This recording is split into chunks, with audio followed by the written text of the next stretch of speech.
La revue de presse signée Patrice Ramden.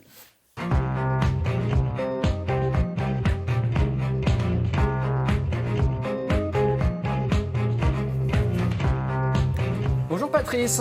Bonjour Damien, bonjour à tous. Moi je renonce. Vous renoncez? Oui, je renonce à trouver un fil conducteur à partir des unes de la presse nationale. On est rassurés, ça va. Damien, Marido, aidez-moi. Regardez, le mur des unes, ça parle de Juninho à Lyon. Il est question du prélèvement à la source. Parce que les contribuables reçoivent ces jours-ci leur avis d'imposition, celui qui doit déterminer le taux de prélèvement définitif. Quoi encore? Il y a le chômage. Vous lirez dans les Échos que le pari qui consiste à en ramener le taux à 7% gagne en crédibilité. Et puis il y a Hong Kong, 10 semaines de tension, une tension chaque jour plus élevée et la crainte grandissante d'une intervention de la troupe chinoise. En fait, le seul point commun entre toutes ces unes, si on les regarde, c'est la couleur. Qu'il serait triste, qu'il serait gris, nos journaux, sans le talent des photographes. Alors nous allons donc souligner leur talent, en tout cas celui de certains d'entre eux. Et on commence par cette photo signée Lionel Fourneau, le paquebot, l'un de ces géants des mers qui témoigne de l'essor du tourisme de masse, semble imbriqué dans l'architecture marseillaise. Cette photo illustre un dossier de l'humanité sur donc, le tourisme de masse. Autant vous dire que l'humanité n'est pas trop client. Le journal communiste considère que de Venise à Barcelone, en passant par Marseille ou Palma de Majorque, on étouffe, que ce tourisme-là ne produit que pollution, spéculation immobilière et exploitation. Ce qui aurait été bien, c'est de demander peut-être aussi leur avis aux touristes, parce qu'ils peuvent enfin aussi, eux, voyager. Mais ça, ce sera une autre fois, ou alors dans un autre journal. Autre photo, elle immortalise un geste qu'il nous est tous arrivé de faire. Elle est signée Patrick Allard et elle témoigne de ce que le territoire français soit truffé de zones blanches, c'est-à-dire de zones où l'on ne peut pas téléphoner et encore moins accéder à Internet. Je pensais qu'elle faisait un selfie, Oui. Pardon. D'accord, non. Ah non. Elle essaie de capter. Elle cherche, elle capte. C'est vrai qu'on grimpe, je ne sais pas si ça marche, on monte sur une estrade pour capter, je ne suis pas sûr.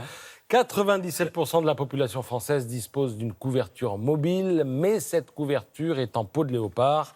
Lirez-vous dans la Croix, aux portes de Corbières, des Corbières, dans le département de l'Aude, on commence à s'agacer de cela. Les maisons ne se vendent plus, les actifs ne viennent pas s'installer et ça ralentit forcément le fonctionnement de quelques services publics encore présents dans le coin. Si un touriste se blesse, on fait comment? Demande le maire d'un village.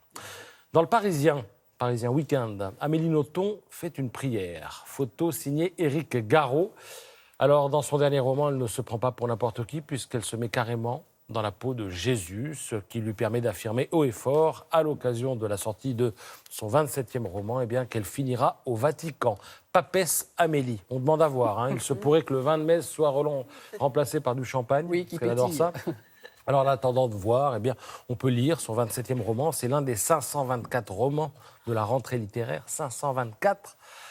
336 seulement, allais-je dire, sont français. Lisez à ce propos le dossier du Figaro ce matin. Et puis, dernière photo, signée Christophe Morin. Elle suinte la féminité, la sensualité, l'élégance, tout ce que vous voulez, mais elle est surtout là pour dénoncer ce que Libération appelle la loi du talon.